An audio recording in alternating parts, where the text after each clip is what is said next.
Good morning Tamil Bible club. இயேசு கிறிஸ்துவுக்கே எல்லா புகழும் மகிமை. நம்ம இப்போ என்ன பார்க்க போகிறோம்னா, தெசலோனிக்கேயருக்கு எழுதிய முதல் கடிதத்தில் முதல் அதிகாரத்தை நம்ம பார்க்க போகிறோம். இப்போ பவுலும் சில்வானும் தீமோத்தேயும் பிதாவாகிய தேவனுக்குள்ளும் இயேசு கிறிஸ்துவாகிய கர்த்தருக்குள்ளும் இருக்கும் தெசலோனிக்கேயாவில் உள்ள சபையோருக்கு எழுதுவது. ஸோ பால், சில்வேனஸ் மற்றும் டிமத்தி, இந்த 3 பேரும் வந்து சேர்ந்து ஒரு கடிதம் எழுதுகிறாங்க. எங்கே? தெசலோனிக்கேயரில் ஆரம்பித்த ஒரு முதல் கிறிஸ்துவ சபையில். ஸோ அவங்க ஃபஸ்ட்டு பவுலும் சில்வேனஸும் டிமத்தியும் தெசலோனிக்காவில் எப்போ போனாங்கன்னா வந்து 50 AD, இயர் நம்பர் 50 AD வந்து சர்ச்சு ஸ்டார்ட் பண்ணியிருக்காங்க. இப்போ தெசலோனிக்கா அப்படிங்கிறது வந்து எந்த ஊர்னா வந்து மாசடோனியாவில் உள்ள தலைநகர், அதாவது கேபிட்டல் ஆஃப் மாசடோனியா தான் வந்து தெசலோனிக்கா. ரொம்ப முக்கியமான ஒரு சிட்டி. இது சும்மா ஒன்றும் ஒரு குட்டி கிராமம் கிடையாது, போய் ஒரு பில்டிங்கை கட்டிட்டு போனாங்களாம் கிடையாது. ஒரு முக்கியமான ஒரு கேபிட்டல் சிட்டியில், அதுவும் அந்த காலத்தில் முக்கால்வாசி தேசங்களில், எந்த தேசங்களும் இஸ்ரேலுக்கு வெளியே யாருக்குமே அந்த காலத்தில் வந்து என்னது இயேசு கிறிஸ்துவ தெரியாது. ஸோ வந்து இது ஒரு ரொம்ப முக்கியமான ஒரு one of the first international ஊழியர் பவுலும் அவருடைய நண்பர்களும் செய்தது. இயேசு கிறிஸ்துவை பற்றி பிரசங்கம் பண்ணது போக என்னது ஒரு சர்ச்சை அங்கே ஆரம்பிச்சிட்டாங்க அங்கே. ஸோ இது வந்து ரொம்ப முக்கியமான ஒரு ஊர். ஆனால் சர்ச்சை ஆரம்பித்து கொஞ்சம் சில நாட்களோ சில மாதங்களே வந்து ஏகப்பட்ட எதிர்ப்பு வந்துச்சு அந்த ஊரில். அதனால் பவுலும் ஃப்ரெண்ட்ஸும் எல்லாம் கிளம்ப வேண்டியதாக போச்சு. ஆனால் அங்கே தெசலோனிக்காவில் உள்ள கிறிஸ்டியன்ஸ் வந்து அந்த சபையை தொடர்ந்து நடத்திட்டு இருக்காங்க. ஸோ அங்கே ஆனால் அப்பப்போ பவுல் வந்து லெட்டர் எழுதுறாரு. ஏன்னா வந்து ஆரம்பிச்சு விட்ட சபையை வந்து என்னது அப்பப்போ நம்ம போய் பார்க்கணும் என்ன நடக்குது அப்படின்னு. ஸோ பவுல் வந்து கடிதம் மூலமாக வந்து அவர் எழுதுறாரு இப்படி. அதுதான் வந்து நம்ம இந்த அதிகாரத்தில் பார்க்க போகிறோம். ஸோ எப்பயுமே அவர் லெட்டர் எப்படி ஆரம்பிக்கிறார்? கிருபையும் சமாதானமும் உங்களோடு இருப்பதாக. நான் ஷலோம், பீஸ் அப்படின்னு சொல்கிறோம்ல, அது மாதிரி கிருபையும் சமாதானமும் உங்களோடு இருப்பாராக. ஸோ நம்ம இயேசு கிறிஸ்துவோடு சேர்ந்து என்ன கிடைக்கும்? கிருபையும் சமாதானமும் நிச்சயமாக கிடைக்கும். அதுவும் இயேசு கிறிஸ்துவுக்குள் முழுமையான விசுவாசம் இருந்தால் கண்டிப்பாக என்ன நமக்கு பின்னாடியே வரும்? கிருபையும் சமாதானமும் வரும். நாங்கள் பிரார்த்தனை செய்யும் பொழுதெல்லாம் உங்களை நினைவு கூறுகிறோம். ஸோ பவுல் ஒன்றும் சர்ச்சை ஆரம்பிச்சுட்டு இப்போ அவன் கிடக்கிறான் அப்படின்னு சொல்லி வந்து வேறு வேலையை பார்ப்போம் அப்படின்லாம் கிடையாது. எப்பயுமே பவுல் எங்கே ஊழியம் செஞ்சாலும் அந்த மக்களை பற்றி கண்டிப்பாக வந்து அவர் பிரார்த்தனை செய்தார், தொடர்ந்து பிரார்த்தனை செய்தார், நிறைய கடிதம் எழுதினார். அவருடைய ரிட்டன் மினிஸ்ட்ரி வந்து என்னது டைரெக்டாக பண்ண மினிஸ்ட்ரியை விட இன்னும் அதிகமாக ரீச் ஆகிடுச்சு. இப்போ நம்ம எல்லாருக்குமே வந்து எத்தனை முக்கியமான விஷயங்கள் நமக்கு புரியுது பார்த்தீங்களா பவுல் எழுதின கடிதங்கள் மூலமாக. ஆனால் அது மட்டும் பத்தாது. பவுல் எழுதுறாரு, பிதாவாகிய தேவனிடம் பிரார்த்தனை செய்யும் பொழுதெல்லாம் விசுவாசத்தினாலும் அன்பினாலும் நீங்கள் செய்தவற்றுக்காகவும் அவருக்கு நன்றி செலுத்துகிறோம். கர்த்தராகிய இயேசு கிறிஸ்துவின் மீதுள்ள நம்பிக்கையில் நீங்கள் உறுதியுடன் இருப்பதற்காக நாங்கள் அவருக்கு நன்றி செலுத்துகிறோம். ஸோ தெசலோனிக்கா ஊரில் வந்து நிறைய பேர் வந்து இந்த புது கிறிஸ்டியன்ஸை வந்து என்னது துன்புறுத்தல் செய்தார்கள், தொடர்ந்து துன்புறுத்தல் செய்தார்கள். ஆனாலும் நீங்கள் விசுவாசத்தில் கரெக்டாக ஸ்டெடியாக இருந்தீங்க, ஃபேமாக இருந்தீங்க. நீங்கள் திரும்ப உங்கள் பழைய வாழ்க்கைக்கு நீங்கள் போகல, எல்லாமே நான் கேள்விப்பட்டேன் அப்படின்னு சொல்லி பவுல் சொல்கிறாரு. ஸோ இதுதான் வந்து ரொம்ப முக்கியம். இதுதான் வந்து உண்மையான கிறிஸ்துவம். எவன் என்ன சொன்னாலும் என்னது ஃபேமாக நான் கிறிஸ்டியனாக தான் இருப்பேன், இயேசு கிறிஸ்துவின் 2ஆம் வருகைக்காக நான் கண்டிப்பாக வெயிட் பண்ணுவேன், அதுக்காக என் ஆத்மாவை வந்து நான் ரெடியாக வச்சுப்பேன் அப்படின்னு சொல்கிறவன் தான் வந்து உண்மையான கிறிஸ்தவன். ஸோ பவுலுக்கே வந்து என்னது பவுலே நிறைய கேள்விப்படுறார். நம்ம ஆரம்பித்த சர்ச்சில் இன்னும் மக்கள் ஸ்ட்ராங்காக இருக்காங்க, என்னதான் வந்து அந்த ஊரில் கிறிஸ்டியானிட்டிங்கிறது ஒரு புது விஷயம், புதுசாக கேள்விப்படுறது இருந்தாலும் என்னது எல்லாருமே ஸ்ட்ராங்காக இருக்காங்க அப்படிங்கிறது வந்து அவர் ரொம்ப பெருமையாக இருக்குது அவருக்கு. ஸோ அதனால் நான் கான்ஸ்டண்ட்டாக வந்து இயேசு கிறிஸ்துக்கு நான் நன்றி சொல்லிகிட்டு இருக்கேன் என்னுடைய ப்ரேயரில் அப்படின்னு சொல்லி பவுல் சொல்கிறார். சகோதர சகோதரிகளே, தேவன் உங்களிடம் அன்பாக இருக்கிறார், அவர் உங்களை தமக்காக தேர்ந்தெடுத்திருக்கிறார் என்று நாங்கள் அறிவோம். இப்போ உனக்கும் எனக்கும் இயேசு கிறிஸ்துவ நன்றாக தெரியுது. இயேசு கிறிஸ்துவ நம்ம பின்பற்றுகிறோம்னா அது தேவன் நமக்கு செலுத்தின அன்பு. அதனால தான் நம்ம வந்து என்னது இயேசு கிறிஸ்துவ பின்பற்றுகிறோம். தேவன் நமக்கு தேவன் அவருடைய அன்பால் அவருடைய கிருபையால் இயேசு கிறிஸ்துவ நமக்கு தெரிய வைக்கலைன்னு வச்சுக்கோங்களேன், நமக்கு இயேசு கிறிஸ்துவுக்கு பின்னாடி போயிருக்கவே மாட்டோம், அவர் பின்பற்றிருக்க மாட்டோம், நம்ம இன்னைக்கு பைபிள் வாசிச்சிருக்க மாட்டோம், நமக்கு விசுவாசமே இருந்திருக்காது. ஸோ அதுவே தேவனுடைய அன்பு. ஏன்னா அவர் நம்மளை அவருக்காக தேர்ந்தெடுத்திருக்காரு. அதனால் நம்ம சரீரமை என்னது அவருக்காக ஒப்பு கொடுக்கணும். அவர் உங்களை தமக்காக தேர்ந்தெடுத்திருக்கிறார். உங்களிடம் நற்செய்தியை கொண்டு வந்தோம், ஆனால் நாங்கள் வார்த்தையை மட்டும் பயன்படுத்தவில்லை, அதிகாரத்தையும் பயன்படுத்தினோம். பவுல் சொல்றாரு, வெறும் தேவனுடைய நற்செய்தி, அதாவது இயேசு கிறிஸ்துவோடைய நற்செய்தியை வெறும் வார்த்தையால் சொல்றதுக்காக நாங்கள் வரல. உங்களுக்கே நல்லா தெரியும், பரிசுத்த ஆவியானவரின் வல்லமையோடு இயேசு கிறிஸ்துவின் நற்செய்தியை நாங்கள் உங்களிடம் பகிர்ந்தோம். இங்கிலீஷில் ஒரு நல்ல அழகான ஒரு லைன் இருக்கு, without supernatural incidents there is no Christianity. So வந்து இயற்கைக்கு அப்பாற்பட்ட விஷயங்கள் வந்து கண்டிப்பாக வந்து நம்மளுடைய கிறிஸ்துவத்தில் நடக்கும். ஒரு பெரிய அற்புதம் நடக்குதுன்னா எடுத்த உடனே வந்து அது போலி அற்புதம்டா அப்படின்னு சொல்லி எடுத்த உடனே நம்ம சொல்லக்கூடாது. இயற்கைக்கு அப்பாற்பட்ட விஷயங்கள் தான் வந்து என்னது basis of New Testament Christianity. அதான் பவுல் சொல்கிறார், நீங்களே பார்த்தீங்க, வெறும் இயேசு கிறிஸ்துவோட சுவிசேஷத்தை எங்கள் வாயால் சொன்னதை மட்டும் நீங்கள் பார்க்கல, கூட சேர்ந்து நீங்கள் அற்புதங்கள் பார்த்தீங்க, இயற்கைக்கு அப்பாற்பட்ட விஷயங்கள் நிறைய நீங்கள் பார்த்தீங்க. உங்களுக்கு தெரியும், பரிசுத்த ஆவியானவர் வல்லமை நீங்கள் எல்லாமே பார்த்தீங்க, நீங்கள் கவனிச்சிங்க.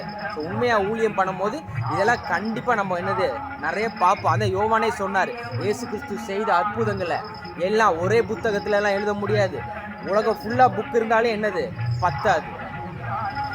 ஏன்னா அவர் தான் கிரியேட்டர், எல்லாத்தையும் படைத்தவர். புக்ஸில் எழுத முடியாது, அவ்வளோ அற்புதங்கள் வந்து இயேசு கிறிஸ்து செஞ்சுருக்காரு. ஸோ இயேசு கிறிஸ்துவை பின்பற்ற மக்கள் ஆகிய நாம் இன்னும் இப்போவும் இயேசு கிறிஸ்து உயிரோட பரலோகத்தில் கர்த்தராக இருக்கிறவர்னால கண்டிப்பாக நமக்கு இன்னும் என்னது நம்ம சாகிற வரைக்கும் அற்புதங்கள், பரிசுத்த ஆவியான ஒரு வல்லமைகளை நம்ம கண்டிப்பாக எக்ஸ்பீரியன்ஸ் பண்ணுவோம். அது இல்லாமல் ஒரு கிறிஸ்டியனோட வாழ்க்கை கிடையவே கிடையாது. அதற்காக அற்புதங்களுக்காக தான் நம்ம வாழ்கிறோம் என்றது கிடையாது. அவருடைய காஸ்பல் வந்து நம்ம ஒபே பண்ணுறோன்னு வச்சுக்கோங்களேன், கண்டிப்பாக ஆட்டோமேட்டிக்காக வந்து என்னது அற்புதங்கள் சைடில் நடந்துகிட்டே தான் இருக்கும். பவுல் நமக்கு அந்த கேரண்டி தராரு. அவரே சொல்கிறார் இந்த தெசலோனிக்க மக்கள்கிட்ட, நீங்களே பார்த்தீங்கல்ல, உங்கள் கூட தானே நாங்கள் வாழ்ந்தோம், அத்தனை நாளாக உங்களுக்கு தெரியும் அப்படின்னு சொல்லி பவுல் சொல்கிறாரு.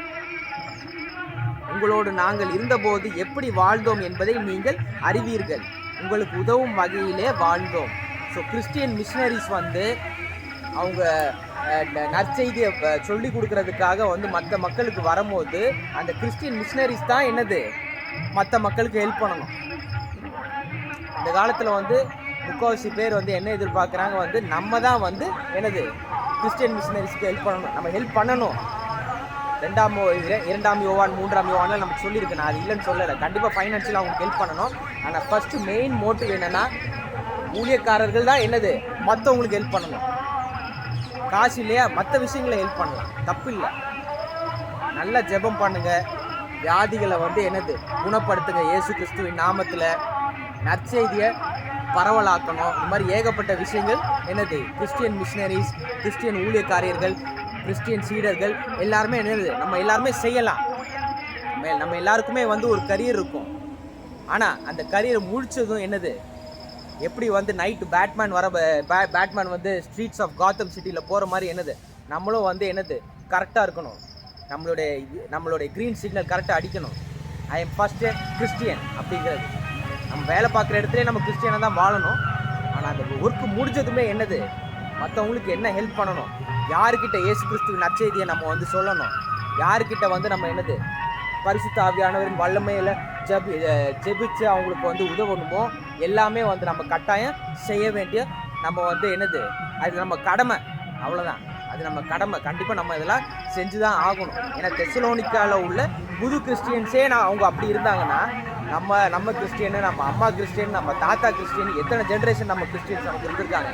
அதனால் எந்த ஒரு எக்ஸ்கியூஸும் இல்லாமல் பரிசுத்த வேதாகமத்தில் எப்படி எழுதியிருக்கோ அதுபடி நம்ம வந்து ஒரு நல்ல கிறிஸ்டியனாக நம்ம வாழ வேண்டும். முக்கால்வாசி நம்ம பாஸ்டர்ஸ்லாம் சொல்லி கொடுத்துருக்க மாட்டாங்க. இப்போ நான் சின்ன வயசில் இருந்த சர்ச்லாம் வந்து எதுவுமே எனக்கு சொல்லித்தரல, யாருமே வந்து எனக்கு வந்து ஒரு இன்ட்ரெஸ்ட்டும் உருவாக்கலை. ஆனால் பரிசுத்த ஆவியானவர் என்னுடைய கண்களை திறந்த உடனே இதை தவிர நான் வந்து எனக்கு எதுவுமே பண்ணுறதுக்கு எனக்கு இன்ட்ரெஸ்டே கிடையாது. கட்டாயம் வந்து இது ரொம்ப முக்கியம். அதுக்கு எல்லாருக்கும் அதுக்கு தேங்க்யூன்னா யார்கிட்ட சொல்லணும், பரிசுத்த ஆவியானவர்கிட்ட நம்ம வந்து அதுக்கு நன்றி சொல்லணும். தேவன் கொடுத்த மிகப்பெரிய கிஃப்ட் நமக்கு. அண்ட் இன்னொரு முக்கியமான இதுனா வந்து நம்ம வந்து மற்றவங்களுக்கு வந்து சுவிசேஷத்தை சொல்கிறோமோ இல்லை எவாஞ்சலைஸ் பண்ணுறோன்னா அவங்க நம்மளை பற்றி ஒரு நல்ல ரிப்போர்ட் கொடுக்கணும். அவங்க நம்மளை பற்றி அது வந்து ரொம்ப முக்கியம். அதான் பவுல் சொல்கிறாரு, நாங்கள் உங்களுக்கு கூட வாழ்ந்தோம், எப்படி நாங்கள் உங்களுக்கு உதவணும், நாங்கள் உங்களுக்கு வந்து ஒன்றும் தலைவலியாலாம் நாங்கள் இல்லை, உங்களுக்கு நல்லாவே தெரியும். உங்கள்கிட்ட ஏதாவது காசு நாங்கள் நிறைய வாங்கினோமா, எதுவும் கிடையாது. நாங்கள் எப்படி வந்து உங்களுக்காக சர்வீஸ் மைண்டடாக இருந்தோம், கிறிஸ்துவின் சிந்தையை தரித்து நாங்கள் உங்களுக்காக வாழ்ந்தோம் அப்படிங்கிறது எல்லாமே உங்களுக்கு தெரியும். அது மாசிடோனியா ஊரில் ஃபுல்லாக பரவி இருக்கு, எல்லா இன்ஃபர்மேஷன் எனக்கு வந்திருக்கு அப்படின்னு சொல்லி பவுல் சொல்கிறாரு. மக்கதோனியா, ஆகாயா, ஸோ இங்கிலீஷில் வந்து அச்சாயா, தமிழில் வந்து ஆகாயா. ஸோ மக்கதோனியா, ஆகாயா ஆகிய நகரங்களில் உள்ள விசுவாசிகளுக்கு நீங்கள் எடுத்துக்காட்டு ஆனீர்கள். ஸோ இன்னொரு முக்கியமான பாயிண்ட் என்னது, மற்றவங்களுக்கு ஒரு எடுத்துக்காட்டாக இருக்கணும். Be and example to others.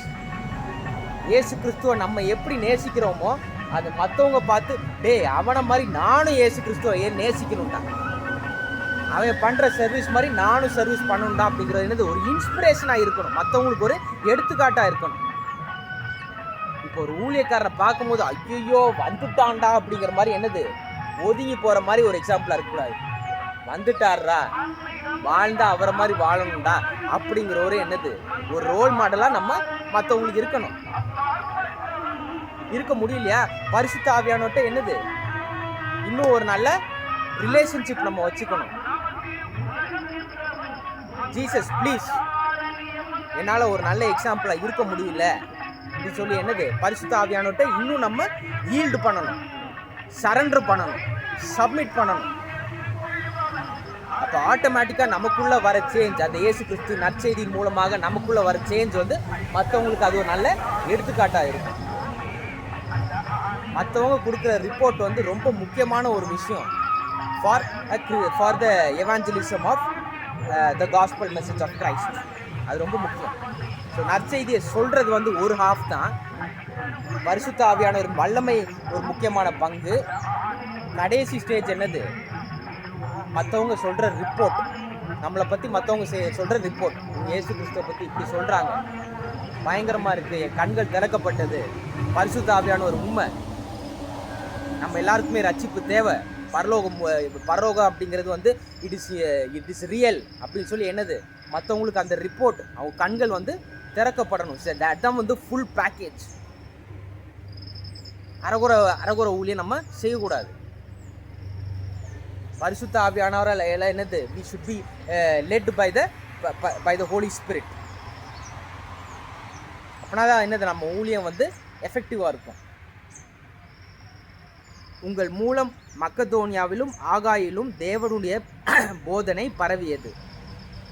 தேவனுடைய பேரில் உள்ள உங்கள் விசுவாசம் எல்லா இடங்களுக்கும் தெரிய வந்தது. ஸோ இயேசு கிறிஸ்துவின் நாமம், ரட்சிப்பு, பரலோகம் எல்லாமே என்னது, இப்போ மக்கதோனியாவில் உள்ள புது கிறிஸ்டியன்ஸ் மூலமாக மற்ற இடங்களுக்கு போகுது.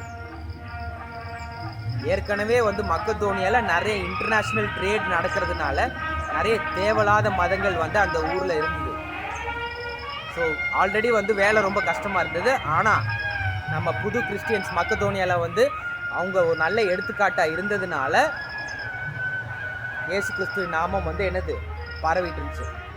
ஆனால் ஒன்று ரொம்ப முக்கியம், நம்ம யாருக்கிட்ட இயேசு கிறிஸ்துவின் நற்செய்தியை சொன்னாலும் அவன் உண்மையிலே மாறுறதுக்கு காரணம் வந்து பரிசுத்த ஆவியானவர் மட்டும்தான். அதனால தான் இயேசு கிறிஸ்து சொன்னார், நான் திரும்ப பரலோகத்துக்கு போக வேண்டியது வந்து மிக முக்கியம், அப்போ தான் வந்து நான் பரிசுத்த ஆவியானவரை இங்கே அனுப்ப முடியும். அவர் உங்கள் கூட என்னது கடைசி வரை இருப்பார், உங்களுக்குள்ளேயும் இருப்பார், உங்களுக்கு அருகிலும் இருப்பார். நீங்கள் அவர் பரலோகத்திலேருந்து அவர் என்ன கேட்கிறாரோ அவர் சொல்லுவார். இயேசு கிறிஸ்துவை பற்றி நல்லா வெளிப்படுத்துவார் அந்த பரிசுத்த ஆவியானவர். இயேசு கிறிஸ்துவ மகிமையும் படுத்துவார் அந்த பரிசுத்த ஆவியானவர். அதனால் பரிசுத்த ஆவியானவருக்கு கட்டுப்பாடுக்கு நம்ம சரீரத்தை கட்டாயம் கொடுக்கணும். அப்போ தான் நம்ம மற்றவங்களுக்கு நல்ல எடுத்துக்காட்டாக இருப்போம். நீங்கள் எங்களை ஏற்றுக்கொண்ட நல்வழியை பற்றி எல்லா இடத்திலும் இருக்கிற மக்கள் கூறுகிறார்கள். நீங்கள் எப்படி உருவ வழிபாட்டை நிறுத்தினீர்கள் என்பதை உண்மையான ஜீவனுள்ள தேவனுக்கு சேவை செய்யும் மாற்றத்தை பெற்றீர்கள் என்பதை கூறுகிறார். யார் உண்மையுள்ள ஜீவனுள்ள தேவன்? The one whose eternal son is Jesus Christ. அவர்தான் உண்மையான ஜீவனுள்ள தேவன். ஸோ பவுல் சொல்றாரு பெருமையா, நீங்க எல்லாருமே என்னது சிலை வழிபாடு செஞ்சவங்க, அதையெல்லாம் விட்டுட்டு இப்ப ஜீவனுள்ள தேவனை நீங்க ஆராதிக்கிறீங்க, ஜீவனுள்ள தேவனை பின்பற்றுறீங்க. இன்னைக்கு அநேக கிறிஸ்துவர்களே என்னது சிலை வழிபாடு செய்கிறாங்க. மரியாள் சிலை வைக்கிறாங்க, இயேசு சிலை அப்படின்னு சொல்லிட்டு இயேசு சிலை வைக்கிறானுங்க. அப்புறம் ஜான் த பேப்டிஸ்ட் சிலை வைக்கிறாங்க, செயின்ட் ஜார்ஜ் சிலை அப்படிங்கிறானுங்க. என்னென்னமோ சிலையெல்லாம் அவங்களா உருவாக்குறாங்க, பைபிளே இல்லாதது. இதுலேருந்தே தெரியுது அவங்க பைபிள் அப்ளை பண்ணுறதுல பரிசுத்த ஆவியானவரை மதிக்கிறது இல்லைன்னு இதுலேருந்தே தெரியுது. கிறிஸ்டியன்ஸே இப்படி பண்ணுறாங்க. கிறிஸ்டியன்ஸே அஸ்ட்ராலஜி பார்க்குறாங்க. இதெல்லாம் மிகப்பெரிய தவறு அப்படின்னு சொல்லி பவுல் சொல்கிறார். ஆனால் பெருமையை சொல்கிறார், தெசலோனிக்கேயர் உள்ள மக்கள் என்னது, புது கிறிஸ்துவர்கள் என்னது, எல்லா சிலை வழிபாடையும் விட்டுட்டாங்க. அதனால் ஒரு சர்ச் பில்டிங் அப்படின்னு வந்துச்சுன்னா ஒரு சிலையும் இருக்கக்கூடாது, எதுவுமே சிலை கிடையாது. ஏன்னா இயேசு கிறிஸ்து ஆவியாக இருக்கிறார், பரிசுத்த ஆவியானவர் ஆவியாக இருக்கிறார். நம்ம ஆராதனையும் என்னது, ஆவியும் உண்மையோடும் ஆராதிக்க வேண்டும். ஸோ எல்லாமே ஒரு ஸ்பிரிட் ரிலேட்டட் ரிலேஷன்ஷிப். இது